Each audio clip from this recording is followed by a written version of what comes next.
નમસ્કાર વિદ્યાર્થી મિત્રો, આજે આપણે સ્વયંસ્ફુરણા વિશે અભ્યાસ કરીશું.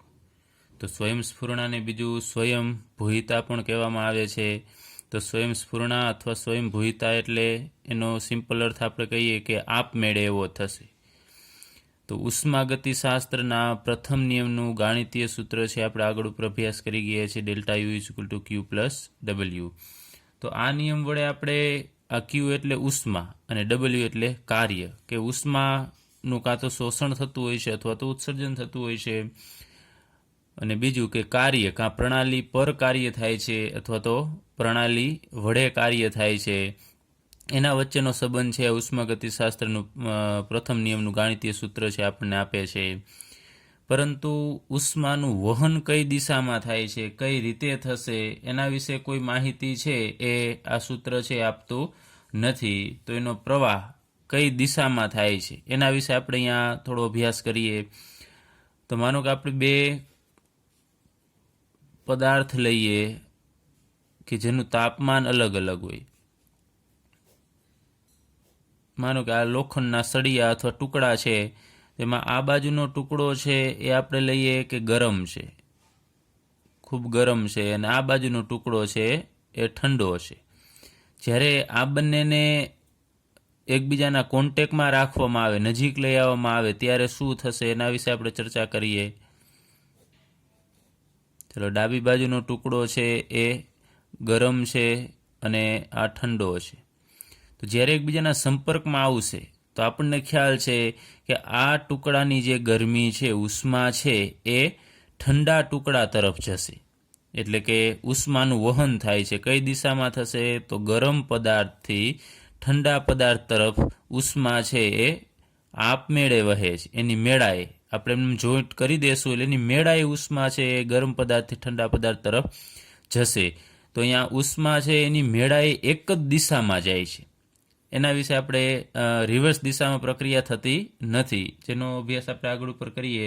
ત્યારબાદ એક બીજું ઉદાહરણ લઈએ. માનો કે આપણી પાસે બે જુદા જુદા પાત્ર છે અને આપણે કોઈ એક નળી વડે જોઈન્ટ કરી દીધા છે, અને વચ્ચે અહીંયા એક આપણે વાલ્વ રાખેલો છે, અને આ બાજુનું પાત્ર છે એની અંદર આપણે વાયુ ભરી દઈએ. આ પાત્ર એ અને આ પાત્ર બી, આ એની અંદર વાયુ છે, જ્યારે પાત્ર બી છે એની અંદર અત્યારે વાયુ નથી, એટલે કે આપણે લઈએ અત્યારે શૂન્યાવકાશ છે, વાયુ છે જ નહીં. તો જ્યારે હવે આ વાલ્વ છે એ ખોલવામાં આવે તો શું થશે? તો આપણને ખ્યાલ છે જ્યારે વાલ્વ ખુલશે ત્યારે આ વાયુના અણુઓ છે એ આપમેળે કઈ બાજુ જશે? જે શૂન્યાવકાશવાળું પાત્ર છે, જેને આપણે બી પાત્ર કહેલું છે, એ બાજુ જશે. અને અમુક સમય પછી બંનેની અંદર વાયુના અણુઓનું પ્રમાણ, આ બાજુ એ બધા અણુઓ જશે તો આ બાજુ બી પાત્રની અંદર પણ વાયુ છે આવી જશે. અને જ્યારે બંને પાત્રની અંદર દબાણ સરખું થાય, ઇક્વલ થશે, ત્યારે આ અણુઓ છે આ બાજુ જતા અટકી જશે, એટલે કે સંતુલન પ્રાપ્ત કરશે. તો અહીંયા પણ તમે જુઓ છો કે વાયુના અણુઓ છે આ બાજુએથી આ બાજુ જશે, એટલે કે ઊંચા દબાણથી, આ દબાણ વધુ છે, વધુ દબાણ હોય એનાથી ઓછા દબાણ તરફ, અહીંયા શૂન્યાવકાશ છે એટલે તો શૂન્ય હશે, પણ જનરલ આપણે લખીએ છીએ વધુ દબાણથી ઓછા દબાણ તરફ વાયુના અણુઓ છે આપમેળે જશે. ત્યારબાદ આપણે બીજું એક ઉદાહરણ લઈએ. અહીંયા આપણે કાર્બન લઈએ. કાર્બનને સળગાવવો છે, એટલે કાર્બનની સાથે ઓક્સિજન પ્રક્રિયા કરશે, એટલે કાર્બન ઓક્સિજન સાથે જોડાય અને કાર્બન ડાયોક્સાઇડ બનાવશે અને પ્લસ ઉષ્મા પણ ઉત્પન્ન કરે છે. તો આ પણ પ્રક્રિયા આપમેળે થશે. તો આ બધી પ્રક્રિયા જે આપણે જોઈ એ એક જ દિશામાં થાય છે. ઉષ્મા છે એ ગરમ પદાર્થથી ઠંડા પદાર્થ તરફ જશે, પછી વાયુ છે એ વધુ દબાણથી ઓછા દબાણ તરફ જાય છે, અને આ પદાર્થ છે કોઈ પણ એ આપમેળે સળગે છે. તો કુદરતમાં થતી મોટા ભાગની પ્રક્રિયા છે એ બધી પ્રક્રિયામાં શું થશે કે પ્રક્રિયા એક જ દિશામાં થવાનું એનું વલણ હોય છે, પછી રિવર્સ એની મેળાએ થતી નથી. હવે આપણે ઉલટું વિચારીએ, આ બધી જ પ્રક્રિયા આપણે અત્યારે લીધી એ આપમેળે થશે, એટલે કે સ્વયંસ્ફુરિત થશે, એની મેળાએ. આપણે જોઈન્ટ ટુકડો કરી દઈએ એટલે એની મેળાએ ઉષ્મા છે આ બાજુથી આ બાજુ જવાની છે, પરંતુ એની રિવર્સ પ્રક્રિયા છે એ આપમેળે ક્યારેય થશે નહીં. જેમ કે આપણે ગરમ ને ઠંડા ટુકડાને આપણે ભેગા કર્યા પછી અમુક સમય પછી શું થવાનું છે કે બંને ટુકડાની ઉષ્મા છે એ સમાન થઈ જવાની છે.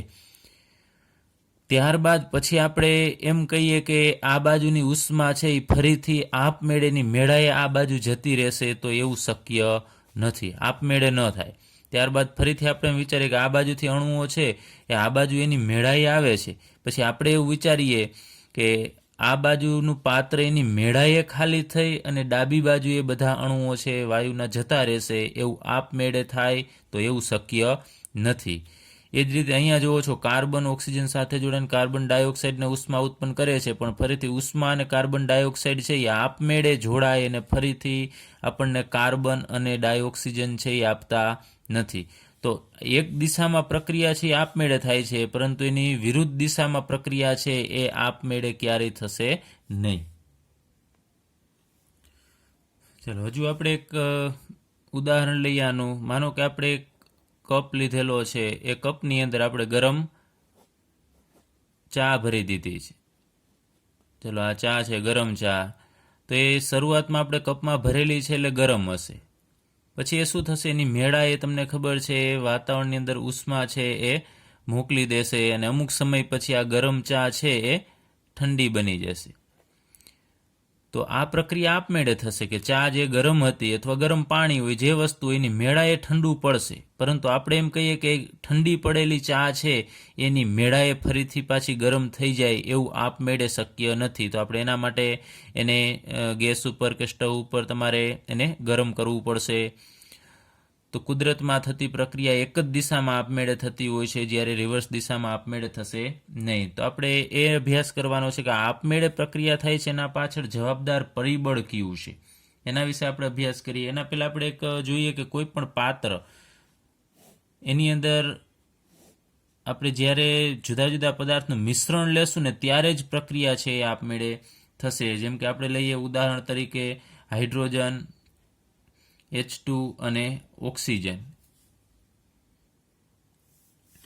હવે આ બે વાયુનું મિશ્રણ છે એને આપણે વર્ષો સુધી રાખીશું ને તો પણ આ બંને વચ્ચે પ્રક્રિયા થતી નથી.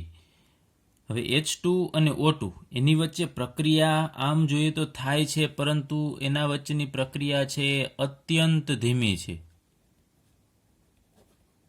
અને એટલી બધી ધીમી છે કે આપણે અવલોકન કરીએ તો આપણને એવું થશે કે વર્ષો સુધી એની વચ્ચે પ્રક્રિયા થતી જ નથી, કારણ કે ખૂબ જ અલ્પ માત્રામાં એની વચ્ચે પ્રક્રિયા થાય છે. એટલે આપણે વર્ષો સુધી રાહ જોઈએ તો એનું ખૂબ ઓછું પ્રમાણ હોય તો આપણને એમ જ થાય કે આની વચ્ચે પ્રક્રિયા થતી નથી, પરંતુ એ હકીકતમાં પ્રક્રિયા છે અત્યંત ધીમી છે, જે આપણે એનું અવલોકન કરી શકતા નથી. તો આ અત્યંત ધીમી પ્રક્રિયા છે છતાં પણ એ આપમેળે થતી પ્રક્રિયા છે, એટલે કે સ્વયંસ્ફુરિત પ્રક્રિયા છે. પ્રક્રિયા અથવા તો આપણે એને પ્રક્રમ પણ કહેશું, સ્વયંસ્ફુરિત પ્રક્રિયા અથવા પ્રક્રમ. તો એની મેળાએ પ્રક્રિયા થતી હશે, ભલે ખૂબ ધીમી હોય, તો આપણે એવી પ્રક્રિયાને સ્વયંસ્ફુરિત પ્રક્રિયા કહેશું. ચલો ત્યારબાદ આપણે જોઈએ કે સ્વયંસ્ફુરિત પ્રક્રમ કેને કહેવાય, જે આપણે હમણાં વાત જ કરી, ફરીથી આપણે એને રિપીટ કરીએ તો સ્વયંસ્ફુરિત પ્રક્રમ છે એ અપ્રતિવર્તી પ્રક્રમ છે.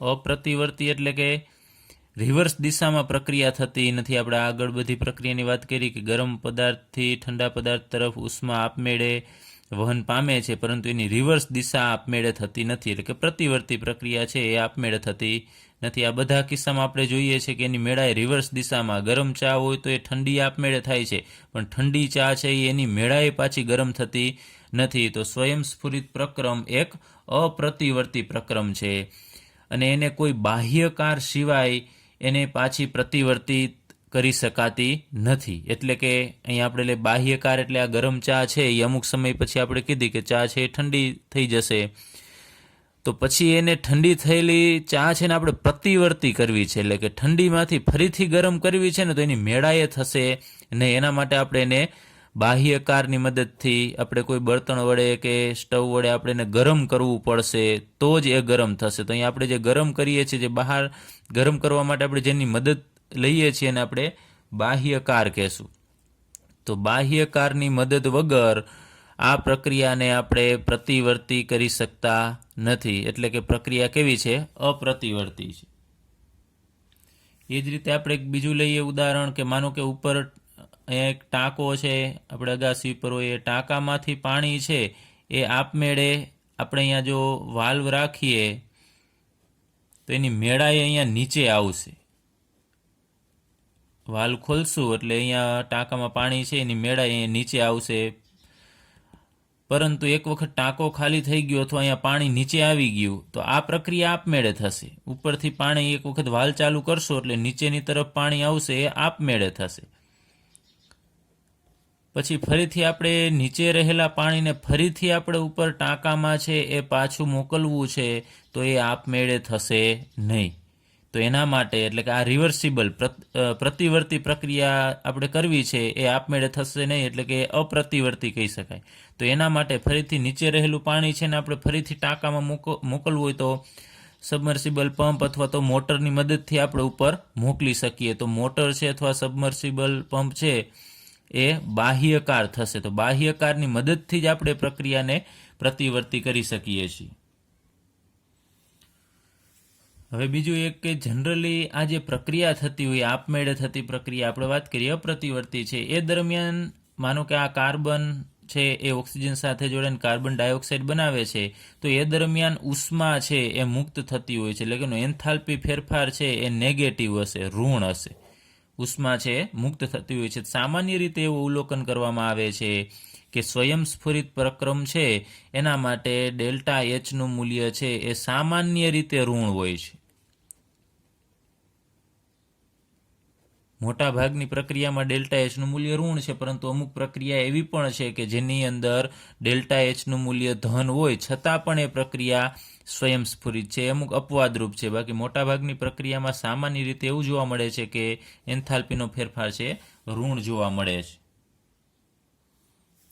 એટલે કે એન્થાલ્પીનો જે અહીંયા ઋણ થાય છે એનો મતલબ કે ઘટાડો થાય છે. તો એન્થાલ્પીમાં આપણે સામાન્ય રીતે લખીએ ડેલ્ટા એચમાં એન્થાલ્પીમાં છે એ ઘટાડો થશે, એ સ્વયંસ્ફુરિત પ્રક્રિયા માટેનું એક અભિલક્ષણ છે. આપણે વાત કરી કે આપમેળે પ્રક્રિયા થવા માટે અમુક જવાબદાર પરિબળો છે, એમાંનું એક પરિબળ કેને ગણે છે? એન્થાલ્પીને ગણે છે. કે એન્થાલ્પીમાં જો ઘટાડો થશે એટલે કે એનું મૂલ્ય ઋણ મળે તો એ પ્રક્રિયા છે આપમેળે થશે. ચલો ત્યારબાદ આપણે એક બીજું પરિબળ છે લેવાનું છે એન્ટ્રોપી, એના વિશે અભ્યાસ કરીએ.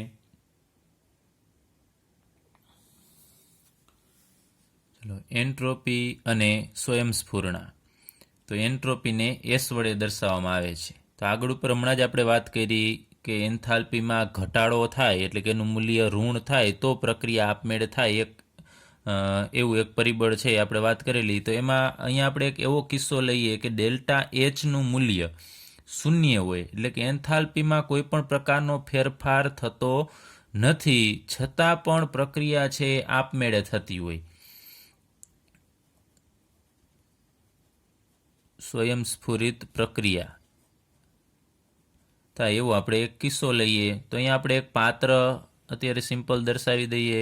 એ પાત્રના આપણે બે ભાગ પાડેલા છે, વચ્ચે આપણે કમ્પાર્ટમેન્ટ રાખેલું છે. માનો કે વચ્ચે એક આ પૂઠું આપણે રાખેલું છે અને આ બાજુનું પાત્ર છે એની અંદર આપણે કોઈ એક વાયુ ભરી દઈએ તો એને આપણે વાયુ એ કહીએ.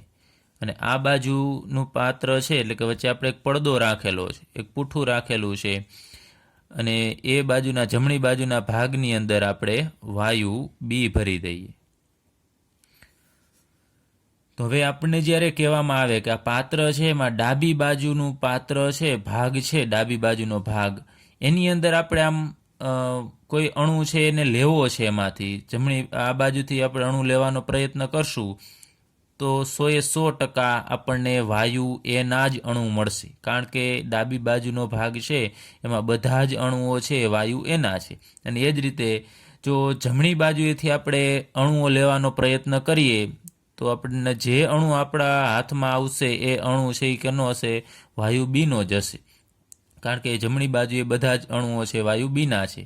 પરંતુ હવે જ્યારે આપણે એવું અહીંયા વચ્ચે જે પડદો છે એ પડદો આપણે કાઢી લઈએ, અહીંયા ઉપરથી આ પૂઠું આપણે રાખેલું છે ખેંચી લઈએ તો શું થશે? તો તમને ખ્યાલ છે આ પૂઠું આપણે અહીંયાથી કાઢી લેશું તો એવું તો નહીં જ થાય કે વાયુ એના અણુ આ બાજુએ જ એની રહેશે અને વાયુ બીના અણુ છે જમણી બાજુએ જ રહેશે, એવું નથી થતું. તમને ખ્યાલ છે કે આ અણુઓ છે આ બાજુ પણ જશે અને આના અણુઓ છે આ બાજુ પણ આવશે, પરંતુ ક્યારે? આ વચ્ચેનો પડદો છે પૂઠું છે આપણે કાઢી નાખીએ ત્યારે. તો હવે સમગ્ર પાત્રની અંદર વાયુ એના અણુઓ છે ફેલાઈ જશે. એ જ રીતે વાયુ બીના અણુઓ છે એ પણ સમગ્ર પાત્રની અંદર ફેલાઈ જશે. તો હવે આપણને કહેવામાં આવે કે હવે આ પાત્રની અંદર કોઈ પણ જગ્યાએથી કોઈ ખૂણેથી વચ્ચેથી જ્યારે અણુઓ ઉપાડવામાં આવે, અણુઓને આપણે એમાંથી લઈએ તો એ જ અણુ મળશે કે બીજ અણુ મળશે એવું નક્કી નથી. માનો કે આપણે પહેલાં કીધું હતું કે જ્યારે પડદો હતો ત્યારે જમણી બાજુના ભાગમાંથી આપણે અણુઓ લેવાનો પ્રયત્ન કરીએ તો આપણને બીજ અણુઓ મળે, પણ હવે માનો કે આ જમણી બાજુના ભાગ આ બાજુએથી જ આપણે અણુઓ લેશું તો એવું જરૂરી નથી કે એ જ મળે. એ પણ મળી શકે અને બી પણ મળી શકે, કારણ કે અહીંયા મિક્સ થઈ જશે આ બધા વાયુઓ. તો અહીંયા અણુઓ એ અને બી એ બધા મિક્સ થાય છે તો એ આપમેળે થાય છે. એમાં આપણે કોઈ એવું નથી કહેતા કે આ બાજુથી પ્રેશર આપીએ તો જ વાયુ એના અણુઓ છે બી તરફ જશે ને બીને પ્રેશર આપશું તો જ એ તરફ જશે. એની મેળાએ પ્રક્રિયા થશે. આ પ્રક્રિયા છે એ આપમેળે થશે.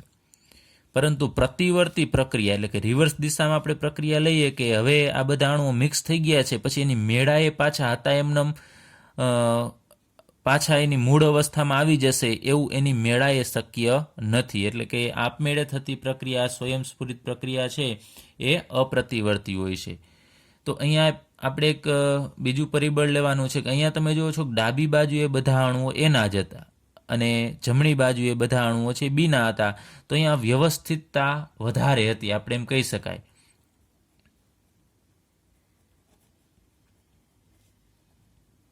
વ્યવસ્થિતતા વધુ છે કારણ કે ડાબી બાજુએ આપણે લઈએ તો એ જ અણુઓ મળે અને બી બાજુએ આપણે અણુઓ લેવાનો પ્રયત્ન જમણી બાજુએ કરીએ પ્રયત્ન અણુઓ લેવાનો તો બી જ અણુઓ મળે. તો આપણે કહી શકાય કે અહીં વ્યવસ્થા વધુ છે. પરંતુ હવે જ્યારે કમ્પાર્ટમેન્ટ વચ્ચેથી આપણે કાઢી નાખીએ છીએ તો બધા અણુઓ છે મિક્સ થશે તો પછી આમાં તમે જોશો કે અહીંયા વ્યવસ્થા વધુ નથી, કારણ કે ગમે તે જગ્યાએ એનો અણુ હોઈ શકે, ગમે તે જગ્યાએ બીનો અણુ હોઈ શકે. તો અહીંયા વ્યવસ્થિતતા અહીંયા વધુ હતી. હવે પડદો દૂર કરતા અહીંયા આપણે એમ કહી શકાય કે અવ્યવસ્થા વધુ છે.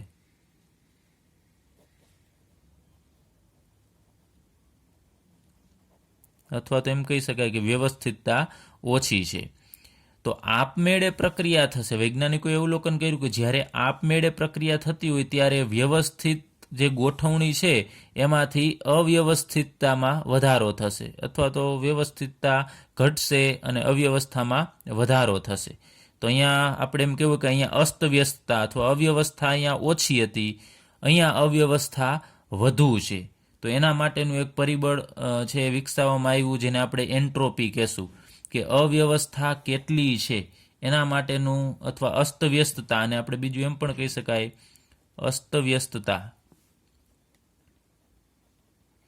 ચલો, અસ્તવ્યસ્તતાનું માપદંડ કે કેટલી અસ્તવ્યસ્તતા છે એનું માપદંડ છે એ એન્ટ્રોપીની મદદથી આપણે જાણી શકાય છે.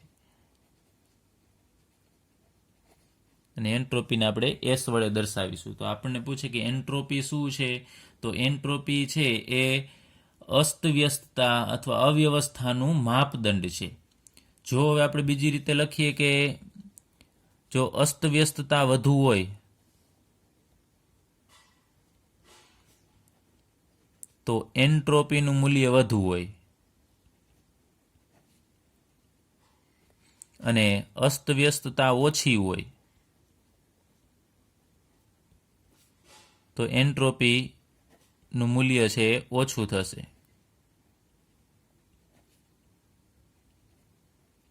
ચલો, આ તમારે ખાસ યાદ રાખવાનું છે કે અસ્તવ્યસ્તતામાં વધારો થાય તો એન્ટ્રોપીમાં વધારો થાય અને અસ્તવ્યસ્તતામાં ઘટાડો થાય તો એન્ટ્રોપીમાં પણ ઘટાડો થશે. હવે આપણે લઈએ જુદા જુદા પદાર્થની એન્ટ્રોપી વિશે વાત કરીએ તો અહીંયા માનો કે આપણી પાસે ઘન પદાર્થ છે. અત્યારે બરફનું જ ઉદાહરણ લઈએ. આપણી પાસે એક બરફનો ટુકડો છે. એ બરફ છે એ તમને ખ્યાલ છે ઘન પદાર્થ છે, સ્ફટિકમય ઘન છે. તો એની અંદર પાણીના અણુઓ છે વ્યવસ્થિત રીતે એમ ચોક્કસ એની ગોઠવણી હશે, વ્યવસ્થિત રીતે ગોઠવાયેલા હશે. તો ઘન પદાર્થની અંદર અથવા તો સ્ફટિકમય ઘન પદાર્થ છે એની અંદર આ કણો છે એની ગોઠવણી છે એ વ્યવસ્થિત હશે. તો આપણે એમ કહી શકાય અહીંયા અવ્યવસ્થા અથવા તો અસ્તવ્યસ્તતા છે એ કેવી હશે? ઓછી હશે. અસ્તવ્યસ્તતા અહીંયા ઓછી, અથવા તો કહી શકાય કે વ્યવસ્થિતતા અહીંયા વધુ છે. તો અસ્તવ્યસ્તતા ઓછી હોય તો એન્ટ્રોપી પણ કેવી હશે? ઓછી હશે.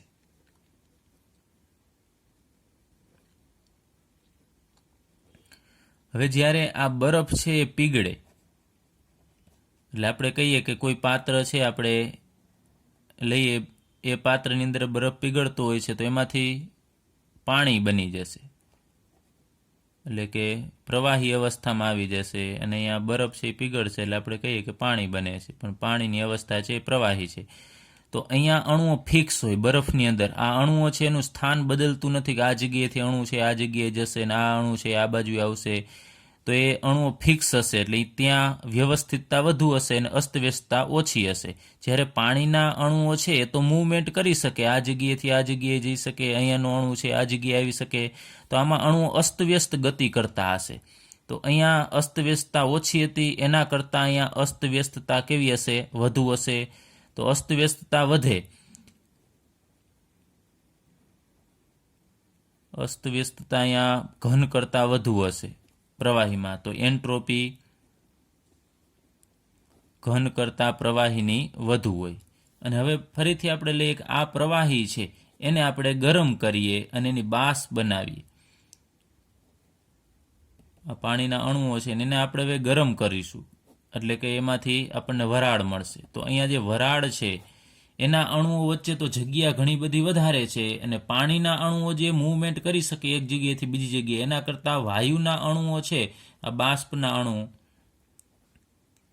કે જે વાયુ અવસ્થામાં છે એના અણુઓ છે એ અસ્તવ્યસ્ત ગતિ છે એ વધારે કરી શકશે. તો અહીંયા આપણે કહી શકાય અહીંયા અસ્તવ્યસ્તતા સૌથી વધુ હોય. તો જેમ અસ્તવ્યસ્તતા વધુ એમ એન્ટ્રોપીનું મૂલ્ય છે વધુ હોય છે. તો આપણે કહી શકાય અહીંયા એન્ટ્રોપી આ બંને કરતાં વધુ હશે. એટલે આપણે કહીએ આ ત્રણની કમ્પેરિઝનમાં સૌથી વધુ એન્ટ્રોપીનું મૂલ્ય છે વાયુ માટે હોય છે. ચાલો યાદ રાખજો, ઘન પદાર્થની એન્ટ્રોપી ઓછી હોય છે કારણ કે એમાં વ્યવસ્થિત ગોઠવણી હોય એટલે એન્ટ્રોપી ઓછી, અને વાયુમાં વ્યવસ્થિત ગોઠવણી ઓછી હોય અને અસ્તવ્યસ્તતા વધુ. તો અસ્તવ્યસ્તતા વધુ એટલે એન્ટ્રોપી વધુ, કારણ કે અસ્તવ્યસ્તતાનું માપદંડ છે એ એન્ટ્રોપી છે. એટલે એકબીજાના સમપ્રમાણમાં કહી શકાય કે અસ્તવ્યસ્તતા વધે તો એન્ટ્રોપી વધે અને અસ્તવ્યસ્તતા ઓછી તો એન્ટ્રોપી ઓછી. ચલો આગળ ઉપર આપણે અભ્યાસ કરેલો કે યુ એટલે કે આંતરિક ઉર્જા અને એચ એટલે કે એન્થાલ્પી એ અવસ્થા વિધેય છે, એટલે કે પદાર્થની અવસ્થા ઉપર આધાર રાખે છે, પરંતુ એ પથ ઉપર આધાર રાખતા નથી. એટલે કે કઈ રીતે આંતરિક ઉર્જામાં ફેરફાર કરવામાં આવ્યો કે એન્થાલ્પીમાં ફેરફાર કરવામાં આવેલો.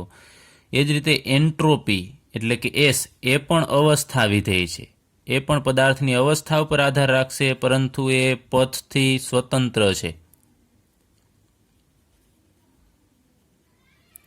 એટલે કે પથ તમે કઈ રીતે એન્ટ્રોપીમાં ફેરફાર કરો છો એના ઉપર એની વેલ્યુ છે આધાર રાખતી નથી.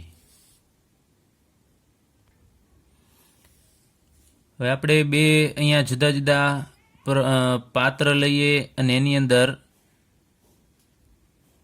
આપણે પાણી ભરવું છે.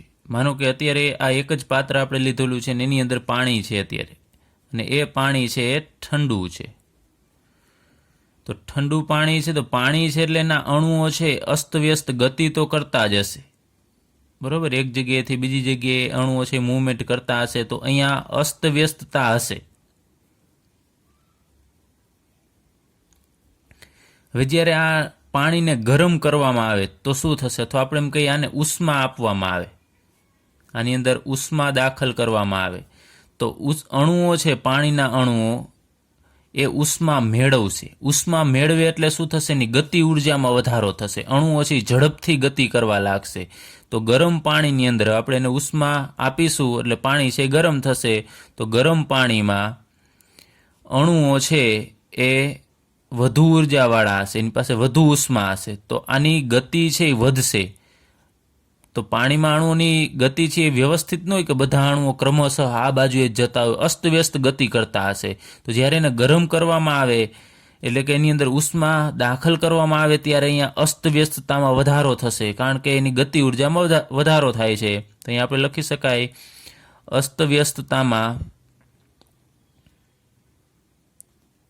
વધારો થશે. તો આ બેની આપણે કમ્પેરિઝન કરીએ તો અહીંયા અસ્તવ્યસ્તતા વધારે છે કેના કરતાં, ઠંડા પાણી કરતાં, અને અહીંયા અસ્તવ્યસ્તતા ઓછી છે. તો જેમાં અસ્તવ્યસ્તતા ઓછી હોય એમાં એન્ટ્રોપી એસનું મૂલ્ય છે ઓછું હોય, અને જેમાં અસ્તવ્યસ્તતા વધુ હોય એમાં એન્ટ્રોપી એસનું મૂલ્ય છે વધુ હોય. તો આપણે એમ કહી શકાય કે એન્ટ્રોપીનું મૂલ્ય છે કેના ઉપર આધાર રાખે છે, ઉષ્મા એટલે કે ક્યુ ઉપર આધાર રાખશે. કે ઉષ્મા જો વધારે હોય, અહીંયા ઉષ્મા વધારે હોય તો એન્ટ્રોપીનું મૂલ્ય વધુ હોય, અને ઉષ્મા જો ઓછી હોય તો એન્ટ્રોપીનું મૂલ્ય ઓછું થશે. તો આપણે આગળ ઉપર અભ્યાસ કરેલો કે બરફ, તો બરફ છે ઠંડો હશે તો એનું એન્ટ્રોપીનું મૂલ્ય એસ છે એ ઓછું હશે, અને કોઈ પણ વાયુ હોય, કોઈ પાત્રની અંદર વાયુ ભરેલો હોય તો વાયુ અણુની ઉર્જા વધારે હોય કેના કરતાં, બરફ કરતાં, અથવા તો કોઈ ઘન પદાર્થ હોય એના કરતાં વાયુના અણુઓની ઉર્જા વધારે હશે, તો એમાં એસનું મૂલ્ય છે વધુ થશે. તો ટૂંકમાં યાદ રાખવાનું કે અણુઓ જો વ્યવસ્થિત ગોઠવાયેલા હશે અને અસ્તવ્યસ્તતા ઓછી હોય તો એન્ટ્રોપીનું મૂલ્ય ઓછું, અને અસ્તવ્યસ્તતા જો વધુ હોય તો એન્ટ્રોપીનું મૂલ્ય છે વધુ હશે. હવે આપણે કોઈ પ્રતિવર્તી પ્રક્રમ માટે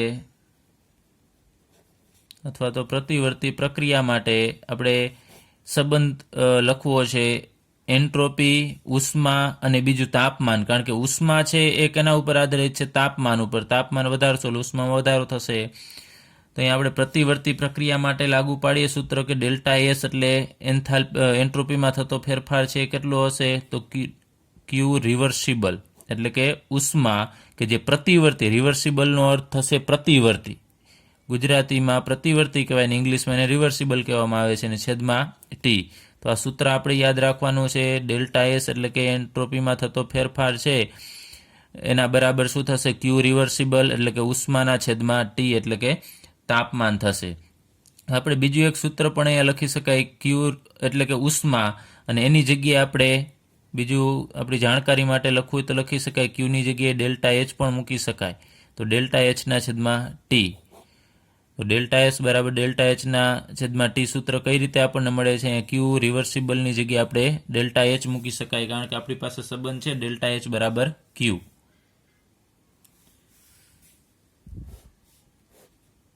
હવે એન્ટ્રોપી છે બે છે, અહીંયા આપણે લઈએ છીએ ઉદાહરણ, માનો કે આ પાત્રની અંદર આપણે કોઈ પ્રક્રિયા મિશ્રણ લીધેલું છે અથવા કોઈ પ્રવાહી ઘન કોઈ પણ છે, તો એ પ્રણાલી છે, અને બહારની સાઈડ જે છે પ્રણાલી સિવાયનો ભાગ, આપણે વિશ્વમાંથી પ્રણાલી છે બાદ કરી નાખીએ તો બાકીનો ભાગ છે એ પર્યાવરણ થશે, અને પર્યાવરણ અને પ્રણાલીનો સરવાળો કરશું એટલે આપણને વિશ્વ મળશે.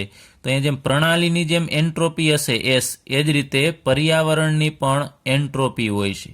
તો પ્રણાલીની એન્ટ્રોપીને આપણે ડેલ્ટા એસ સિસ્ટમ કહેશું, SYS એટલે સિસ્ટમ, અને સિસ્ટમને ગુજરાતીમાં આપણે પ્રણાલી કહેશું. અને પર્યાવરણ છે એની અંદર પણ વાયુ છે, તો વાયુ હોય તો એમાં અસ્તવ્યસ્તતા તો છે, તો પર્યાવરણની પણ અમુક એન્ટ્રોપી હશે. તો પર્યાવરણની એન્ટ્રોપી છે અને આપણે ડેલ્ટા એસ સરાઉન્ડિંગ કહેશું, એટલે કે સરાઉન્ડિંગ એટલે પર્યાવરણ. તો અહીંયા આપણે ડેલ્ટા એસ સરાઉન્ડિંગ લખીએ તો એનો ખ્યાલ તમને એનો અર્થ ખ્યાલ હોવો જોઈએ કે પર્યાવરણની એન્ટ્રોપી થશે, અને ડેલ્ટા એસ સિસ્ટમ એટલે અહીંયા પર્યાવરણની અને ડેલ્ટા એસ સિસ્ટમ એટલે કે પ્રણાલીની હવે ડેલ્ટા એટલે કે ફેરફાર છે, અને માત્ર એસ સિસ્ટમ લખીએ તો પ્રણાલીની એન્ટ્રોપી.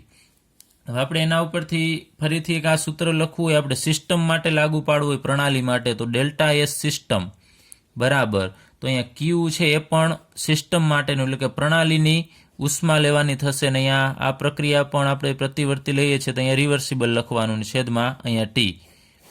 તો ડેલ્ટા એસ સિસ્ટમ બરાબર ક્યુ સિસ્ટમ રિવર્સિબલ, અહીંયા આ રિવર્સિબલનો અર્થ પ્રતિવર્તી, છેદમાં ટી આવશે.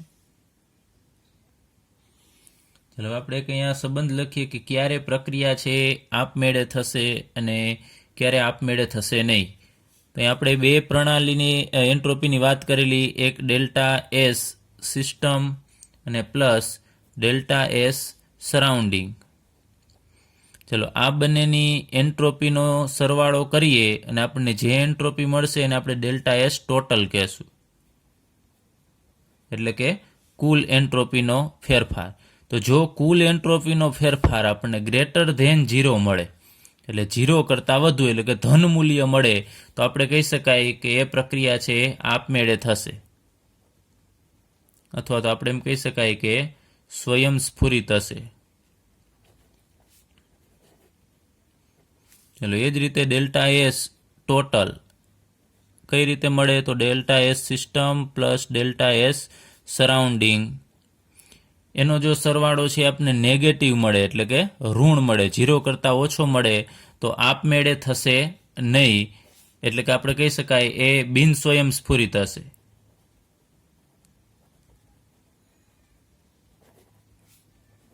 એટલે કે આપમેળે પ્રક્રિયા થશે નહીં. અને બીજું એક છેલ્લે કે ડેલ્ટા એસ ટોટલ બરાબર delta S system plus delta S surrounding, એનું મૂલ્ય જો 0 મળે આપણને, તો એ જે તે પ્રક્રિયા છે એ સંતુલનમાં હશે. એટલે યાદ રાખજો, આપણને કોઈ દાખલો પૂછે એમાં પ્રણાલી અને પર્યાવરણ બંનેની આપણને એન્ટ્રોપીનો ફેરફાર આપેલો હોય અને પૂછવામાં આવે કે આ પ્રક્રિયા છે સ્વયંસ્ફુરિત હશે કે બિન સ્વયંસ્ફુરિત કે સંતુલનમાં, તો આપણે એનો સરવાળો કરવાનો. જો મૂલ્ય ધન મળે તો સ્વયંસ્ફુરિત અથવા આપમેળે, અને જો ઋણ મળે તો બિન સ્વયંસ્ફુરિત, અને 0 મળે તો પ્રક્રિયા છે સંતુલનમાં હશે. ચલો આગળ ઉપર આપણે ડેલ્ટા યુ વિશે અભ્યાસ કરેલો, આંતરિક ઉર્જામાં ફેરફાર. તો આંતરિક ઉર્જામાં ફેરફાર છે એનું મૂલ્ય આપણને પ્રતિવર્તી અને અપ્રતિવર્તી બંને માટે આપણને સેમ મળે, પરંતુ 0 મળી શકે. ડેલ્ટા યુ બરાબર 0 ક્યારે?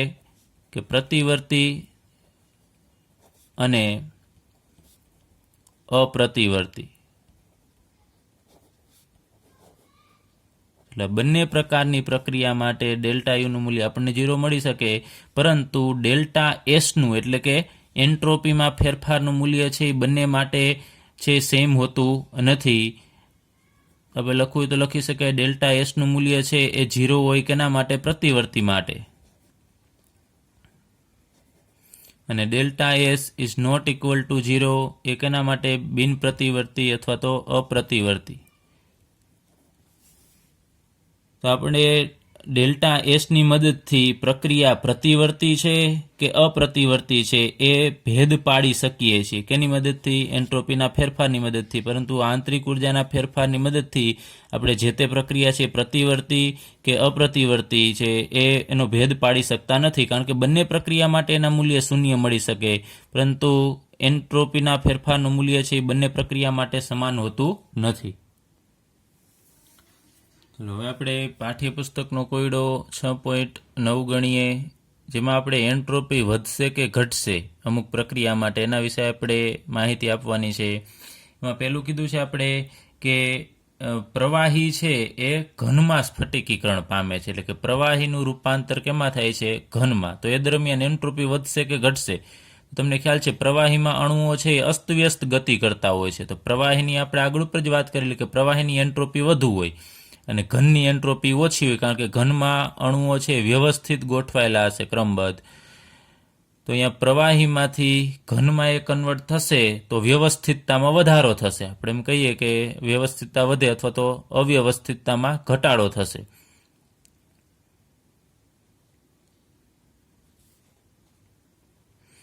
અવ્યવસ્થા ઘટે તો એન્ટ્રોપી ઘટે. તો પહેલા પ્રશ્નનો જવાબ આપણને મળશે કે પ્રવાહીમાંથી જ્યારે ઘનમાં રૂપાંતર પામે ત્યારે એન્ટ્રોપીમાં ઘટાડો થશે. ત્યારબાદ બીજો એક સ્ફટિકમય ઘન પદાર્થ છે જેનું તાપમાન 0 કેલ્વિન છે અને એનું તાપમાન વધારી અને 115 કેલ્વિન કરવામાં આવે છે. તો તાપમાન વધશે તો એન્ટ્રોપીમાં પણ વધારો થશે. તો અહીંયા પણ આપણે લખી શકાય કે એસ છે એ વધશે. એટલે કે એન્ટ્રોપીમાં વધારો થશે. ત્યારબાદ અહીંયા સોડિયમ હાઇડ્રોજન કાર્બોનેટ છે, સોડિયમ બાયકાર્બોનેટ, એ ઘન અવસ્થામાં છે. તો અત્યારે માનો કે આપણી પાસે પાત્રમાં એ ઘન અવસ્થામાં છે, તો ઘન પદાર્થની એન્ટ્રોપી ઓછી હોય, પછી એને જ્યારે ગરમ કરવામાં આવે છે તો એમાંથી આપણને કઈ નિપજ મળશે? તો Na2CO3, CO2 અને H2O મળે છે. તો હવે પાત્રની અંદર ગરમ કર્યા પછી પાત્રની અંદર શું હશે? એક તો ઘન છે અને ઉપરાંત આ બંને વાયુ અવસ્થામાં છે. તો અહીંયા ઘન હતો, માત્ર ઘન જ છે તો એન્ટ્રોપી ઓછી હશે. જ્યારે અહીંયા ઘનની સાથે હવે બીજા વાયુ અણુઓ પણ છે તો અહીંયા એન્ટ્રોપીમાં વધારો થશે. તો પ્રક્રિયકમાંથી બનેલી નિપજ છે એની એન્ટ્રોપી વધશે, એટલે એસમાં વધારો થશે. અને અહીંયા આપેલું છે આપણને H2 અણુ છે, તમે જુઓ છો એ ગેસ અવસ્થામાં છે અને એમાંથી 2H ગેસ બને છે, એ પણ વાયુ, બંને વાયુ અવસ્થામાં છે, પરંતુ અહીંયા હાઇડ્રોજનના પરમાણુ છે. તો આપણે કહીએ કે માનો કે અત્યારે આપણી પાસે પાત્રની અંદર અણુ છે તો આપણે કહીએ કે આ એક અણુ છે આમ, અને એમાંથી આપણને નિપજ મળે છે, એમાં એક અણુમાંથી આપણને બે જુદા જુદા પરમાણુ મળે છે. તો અસ્તવ્યસ્તતા કેમાં વધશે? કે જેમાં સંખ્યા વધુ હોય ને એમાં અસ્તવ્યસ્તતા વધુ હોય. અહીંયા એકલો અણુ છે એ આમ હરફર કરતો હોય તો એમાં અવ્યવસ્થિતતા છે એટલી બધી વધારે ન કહેવાય, પરંતુ બે અણુઓ છે તો એમાં આપણને અસ્તવ્યસ્તતા વધારે લાગશે, કેમ કે જેમ જેમ સંખ્યા વધતી જાય એમ અસ્તવ્યસ્તતા વધશે. માનો કે કોઈ જગ્યાએ બે વ્યક્તિ હોય અને એ હરફર કરતા હોય ને એની જગ્યાએ 100 વ્યક્તિ હરફર કરતા હોય તો અસ્તવ્યસ્તતા વધુ આપણને શેમાં લાગશે? વધુ વ્યક્તિ હોય એમાં, 100 વ્યક્તિમાં. તો અહીંયા પણ એવું જ થાય છે કે અણુ અહીંયા ઓછા હોય એટલે અવ્યવસ્થિતતા એની ઓછી હોય છે, અને પરમાણુ એમાંથી જ પરમાણુ બનશે તો અવ્યવસ્થિતતામાં વધારો થશે. તો આપણે કહી શકાય કે અહીંયા એસ છે એ વધશે, એન્ટ્રોપીમાં વધારો થશે. ત્યારબાદ આપણે પાઠ્યપુસ્તકનો કોયડો 6.10 ગણીએ, જેની આપણને રકમ આપેલી છે કે આયર્નનું ઓક્સિડેશન છે એના માટેની એક પ્રક્રિયા આપેલી છે કે આયર્ન ઓક્સિજન સાથે જોડાય અને Fe2O3 બનાવે છે. તો અહીંયા આયર્ન સોલિડ છે અને ઓક્સિજન છે એ ગેસ અવસ્થામાં છે. તો આ બાજુએ ઘન અને વાયુ બંને સંયુક્તપણે આપણે ગણીએ અને એમાંથી આપણને નિપજ તરીકે માત્ર ઘન મળે છે. તો અહીંયા વાયુ છે, જ્યારે અહીંયા વાયુ નથી, માત્ર ઘન છે. તો વાયુ દૂર થઈ જાય છે અને માત્ર ઘન હોય તો ઘન અવસ્થામાં રહેલા પદાર્થની એન્ટ્રોપીના ફેરફારનું મૂલ્ય ઓછું હોય. તો આ પ્રક્રિયા માટે ડેલ્ટા એસનું મૂલ્ય આપણને આપેલું છે -549.4 જૂલ પ્રતિ કેલ્વિન પ્રતિ મોલ છે, અને કયા તાપમાને? 298 કેલ્વિન તાપમાને. ત્યારબાદ આ પ્રક્રિયા છે એના માટે આપણને એન્થાલ્પીના ફેરફારનું મૂલ્ય આપેલું છે ડેલ્ટા HR, એટલે કે પ્રક્રિયાની એન્થાલ્પી એ -1648 × 10³ જૂલ પ્રતિ મોલ આપેલી છે. તો આગળ ઉપર આપણે વાત કરી કે જો ડેલ્ટા એસનું મૂલ્ય સામાન્ય રીતે ધન છે, અહીંયા જો તમે ઋણ છે તો ઋણ હોય તો પ્રક્રિયા છે આપમેળે થવી જોઈએ નહીં, છતાં પણ આ પ્રક્રિયા આપમેળે થાય છે, એનું આપણે રીઝન આપવાનું છે. એટલે કે ડેલ્ટા એસ ઋણ હોવા છતાં પણ શા માટે પ્રક્રિયા સ્વયંસ્ફુરિત છે, કે શા માટે આ પ્રક્રિયા આપમેળે થાય છે? આ પ્રક્રિયા છે લોખંડનું કટાવવું છે, લોખંડ આપમેળે કટાય છે, તો શા માટે આપમેળે કટાય છે એના વિશે આપણે માહિતી આપવાની છે. તો આગળ ઉપર આપણે સૂત્ર ભણી ગયા છે ડેલ્ટા એસ ટોટલ બરાબર delta S system plus delta S surrounding. તો આપણી પાસે સિસ્ટમ એટલે કે પ્રણાલીની એન્ટ્રોપીના ફેરફારનું મૂલ્ય છે આ. તો આપણે જરૂર છે હવે સરાઉન્ડિંગ એટલે કે પર્યાવરણની એન્ટ્રોપીના ફેરફારનું મૂલ્ય, એ આપણે મેળવીશું. ડેલ્ટા એસ સિસ્ટમ ફરીથી કહું છું, અહીંયા આપેલું જ છે. હવે આ દરમિયાન અહીંયા એન્થાલ્પીનું મૂલ્ય આપેલું છે માઇનસ છે, એનો મતલબ કે આ પ્રક્રિયા દરમિયાન ઉષ્મા છે મુક્ત થતી હશે, ઉષ્મા છે એ મુક્ત થાય છે. તો એ મુક્ત થયેલી ઉષ્મા જશે ક્યાં? તો તમને ખ્યાલ છે પર્યાવરણમાં જશે. આ પાત્રની અંદર પ્રક્રિયા થતી હોય છે તો એમાંથી જે ઉષ્મા ઉત્પન્ન થશે એ ઉષ્મા ક્યાં જાય છે? તો પર્યાવરણની અંદર જશે. તો પર્યાવરણ છે એ ઉષ્માનું શોષણ કરે છે એમ કહી શકાય. ફરીથી આ પ્રક્રિયા છે એ દરમિયાન આ પ્રણાલીએ ઉષ્મા મુક્ત કરી એટલે ડેલ્ટા એચનું મૂલ્ય ઋણ મળે છે, કારણ કે મુક્ત ઉષ્મા થતી હોય તો ઉર્જા મુક્ત થતી હોય તો એના માટેનું મૂલ્ય માઇનસ આવશે. પરંતુ પર્યાવરણ છે એ શું કરશે? ઉષ્માનું શોષણ કરે છે, એના વિરુદ્ધ આ ગુમાવે છે અને પર્યાવરણ છે ઉષ્મા મેળવે છે. તો એના માટે ડેલ્ટા એચનું મૂલ્ય છે કેવું હોવું જોઈએ? ધન હોવું જોઈએ. અને બીજું કે કેટલી ઉષ્માનું શોષણ પર્યાવરણ કરશે? તો જેટલી ઉષ્મા પ્રણાલી છે એ મુક્ત કરશે એટલી જ પર્યાવરણ છે ઉર્જા મેળવશે. એટલે કે આટલી ઉર્જા છે એ જ પર્યાવરણ છે મેળવવાનું છે, પરંતુ એનું મૂલ્ય છે એ આપણને પ્લસ મળશે. તો અહીંયા આપણે લખીએ પર્યાવરણ ઉષ્મા શોષે છે, તેથી ડેલ્ટા એચનું મૂલ્ય છે એ કેટલું થશે? પ્લસ 1648 ગુણ્યા 10⁻³ જૂલ પ્રતિ મોલ થશે. તો આપણે મેળવવાની છે પર્યાવરણની એન્ટ્રોપીના ફેરફારનું મૂલ્ય. તો ડેલ્ટા એસ સરાઉન્ડિંગ બરાબર ડેલ્ટા એચ અપોન ટી. બધી વેલ્યુ મૂકીએ. પર્યાવરણ માટે છે તો પર્યાવરણે કેટલી ઉષ્મા મેળવેલી છે? તો 1648 ગુણ્યા 10⁻³ એના છેદમાં કયા તાપમાને? તો 298 કેલ્વિન તાપમાને. ચલો આનું સાદરૂપ આપીએ. આપણને જવાબ મળે છે 5530. અને એકમ અહીંયા ડેલ્ટા એચનો એકમ છે એ અહીંયા જૂલ પ્રતિ મોલ છે,